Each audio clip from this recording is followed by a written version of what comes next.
Good morning, YouTube. Well, I'm here to talk about Queen Sugar. This is season 2, episode, I believe it's 13. I didn't write it down. Okay, this was heavy, so I hope I can get all this right. I can remember everything. A lot happened in this episode. Okay, so the thing starts out, Anvi is in a doctor's office, and the woman has just told her that she has lupus. So we knew something was wrong. We didn't know what it was. They were hinting that it could be fibromyalgia, but instead it's lupus, and apparently lupus is a even more serious condition. Not that it's not treatable, but it is a serious condition. All right, she doesn't have Hollywood there with her because he's off on. He had to go out of town for some court appearance or something. So she's kind of having a difficult time with this. She has to call Darla and tell her, because she was planning on making her a big dinner for when Darla's parents came to town. She had to call her and tell her. But at first I thought, well, she's canceling the dinner. But no, all she's doing is saying, I can't cook for that many people. I got to make all these pies. I think she made up a story because she's just having a hard time dealing with this information.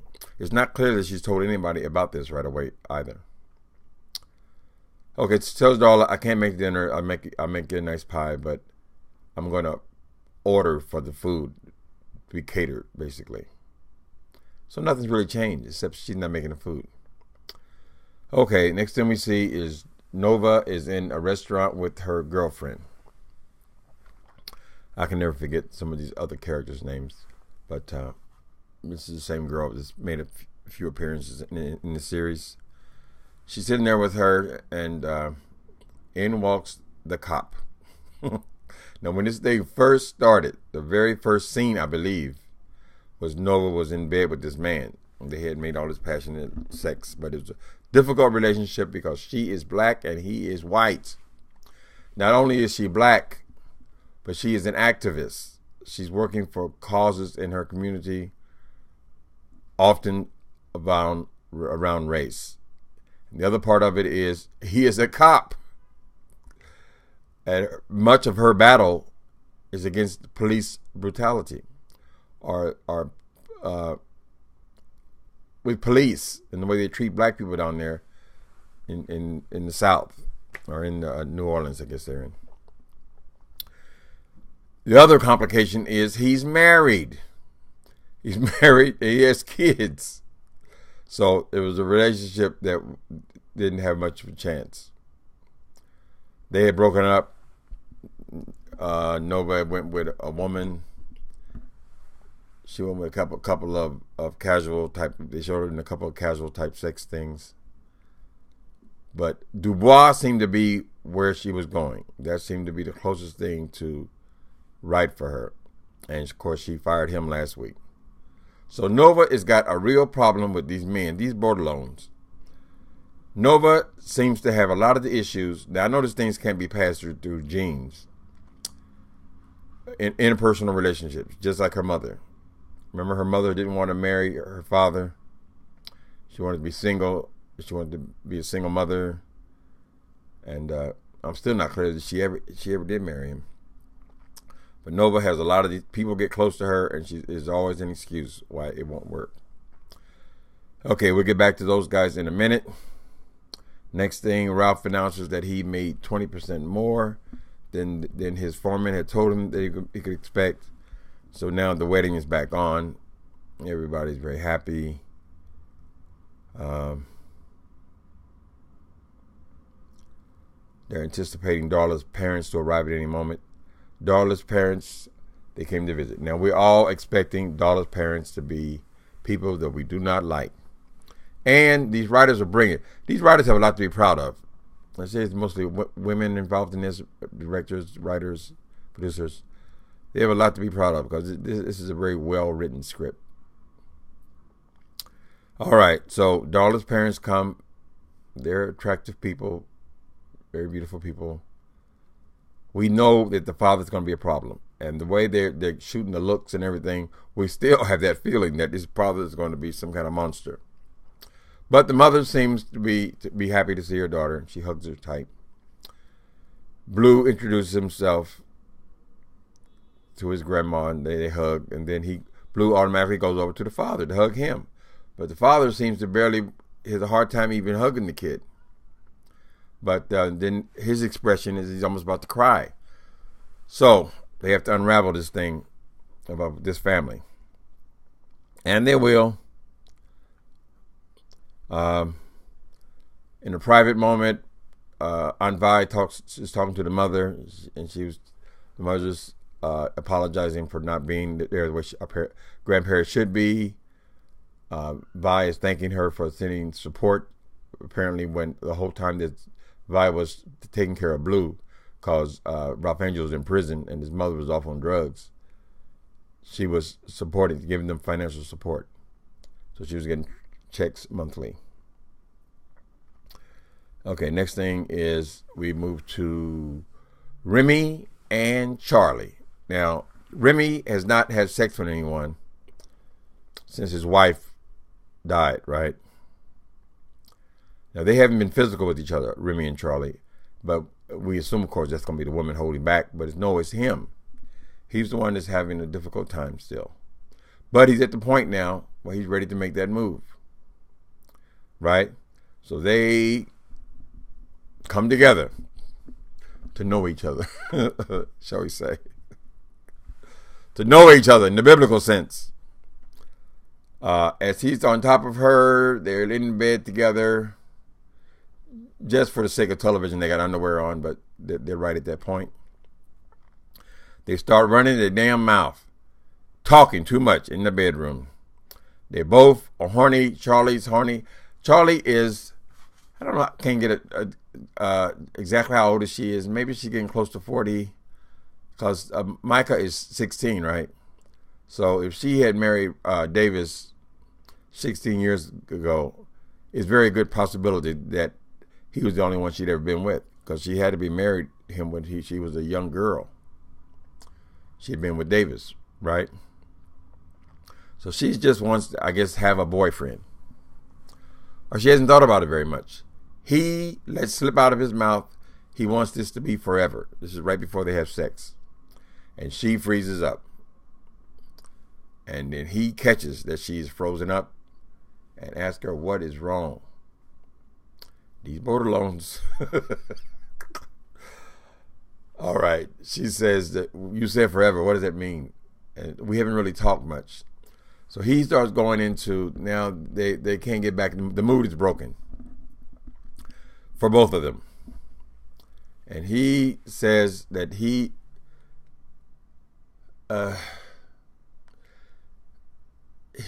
when he said that he wanted to be with her forever, what do you mean by that? And he said, well, let's talk about it. You think you'll marry again? And she says, I haven't thought about it much. I just got out of a marriage. She's just left her marriage. Now, he's had about 3 years since his wife passed. So he's a little bit further along, but they're both mourning. Him, his wife's death, and her marriage. It would be kind of unreasonable for her to be going up and writing to another marriage. She ain't even been hard. The ink is still dry. The ink is still wet on the divorce papers. But so that sexual scene is killed. And he also asked her, "Do you want children?" She said, "A baby, another baby." Something she hadn't even considered. That part of her life was behind her. She's got a teenage kid ready to go into college. But yes, he wants kids. He hadn't had kids with his wife. He didn't have the opportunity. And buzzkill. So she's not sure what she wants. Let's move back to now Calvin and Nova. The cop's name is Calvin. Calvin seems like a pretty good guy, but she makes some very good points. Okay, so Calvin confesses his love for Nova. He says, I love you.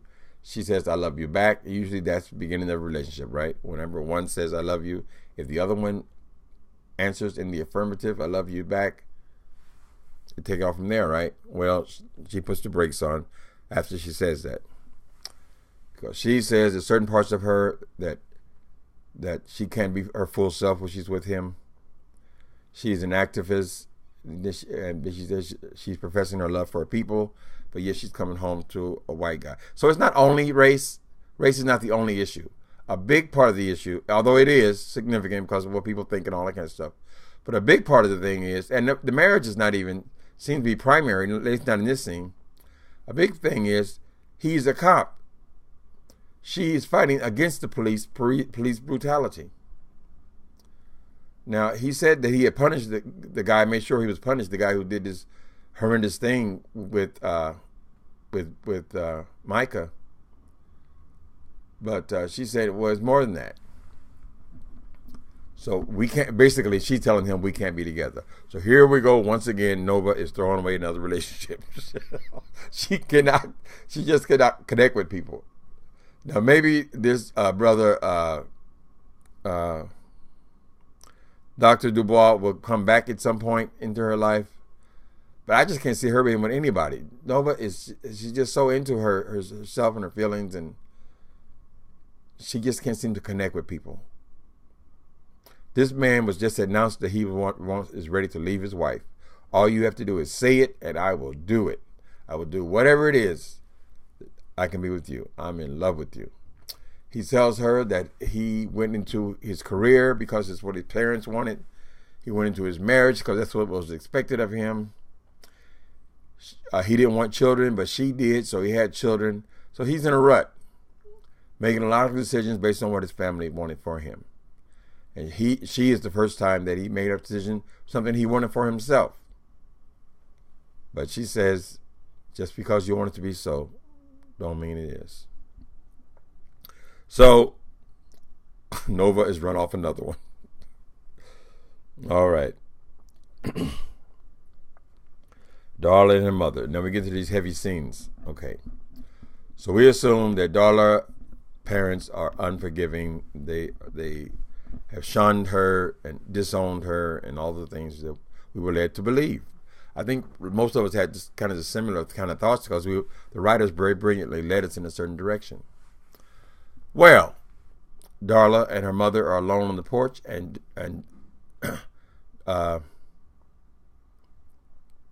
Darla tells her mother that I called so many times and you would not answer my calls and you shunned me and all this kind of stuff. And her mother went off. Her mother let her know exactly how she felt. This poor thing. I mean, drugs is that's a hard thing. I am so happy that when I decided to be a dope fiend, I was away from my hometown, my family. They never saw any of it. Later on, when I start calling from prison, begging for money, for a long time, it took for them to take me seriously. So I understand exactly where Ms. Darla's at. She's done things in her past as a person who is high on drugs that she hasn't been able to really accept responsibility for. It's too much.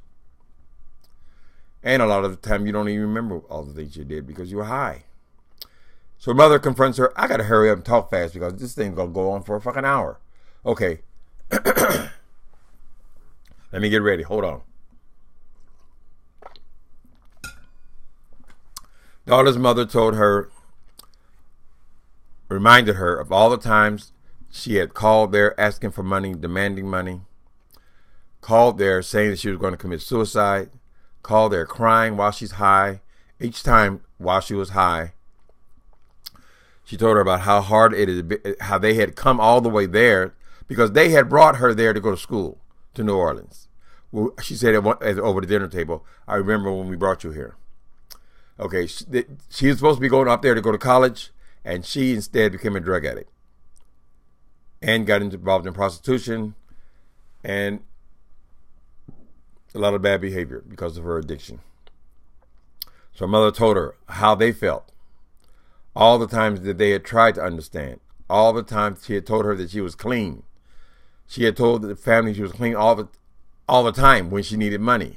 I imagine there a few times when she's called there, asked for money to get home, and then didn't come home. And they even came there to New Orleans to meet her, and she wasn't even there. Now you imagine you done went all the way across the country from Washington, D.C. to New Orleans, and then she's not even there. She's off getting high somewhere. So Darla had put her family through it. Now, to her credit, she does not take the defensive, and she humbly apologizes, says she wants to make amends for all the things she did. Her and her mother have a moment, and her mother forgives her, and she says, "Yes, I believe you. I believe you." Between the two of them was a big deal because so many times this girl had said she was clean, only to get more money and only to get high again. I believe you are clean. She told her also about how hard it was on the father. Well, we thought the father was just an asshole, right? But the father seemed like a pretty decent guy, actually. As it turns out, when she goes to make amends to her father, in a similar way that she did for her mother, he tells her, it's good you make amends. When you have made amends to everyone her mother said, when you make amends to everyone you've hurt, there will be a freedom for you. After her father tells her, is there someone else you need to make amends to? I think he can handle it. So we get this hint of this heavy thing that's on us. I didn't know if this man's going to be molested her or something. I didn't know what the problem was with her and his father. They didn't allow us to know that yet. The father knows something, she said, and she has to clean that up. And he says essentially, he seems like a good man. He deserves to have the truth. Okay, here's what it all comes down to. Darla had met Ralph Angel down there in, I keep saying New Orleans just because that's the main town that I know of. It's called, I don't know, James Parish or something. I don't know the name of their little town, but they're near New Orleans. Darla met Ralph Angel. They were seeing each other, right? She went on a trip, I believe, back to her hometown, to Washington, D.C. She went to a party. She got high. She had sex with another man. She was already with Ralph Angel, but she was off on this trip, right? And the father knew this, so she must have. The father knew that she was pregnant before she married him, or before she got with him. So when she came back, New Orleans, she was already pregnant, or so she thinks. Now they have left it open where she said, "Blue may not be your son." Now, of course, Ralph is devastated over this. He is devastated. It's got to be a light-skinned guy because Blue is damn near. I mean, everybody's light. The Bartolones are very dark-skinned. So that would explain why that could have happened. Although it's not always true. I have sisters that are very light-skinned. The father was very dark-skinned. Things jump through generations, things like that. But she's told him that Blue may not be your son. She feels like she was pregnant from that trip. Because I don't know why she thinks that. Something makes her think that. So that's where they left it. Okay, that's where they left it. Quite a cliffhanger. This was a very intense episode. See you guys next week.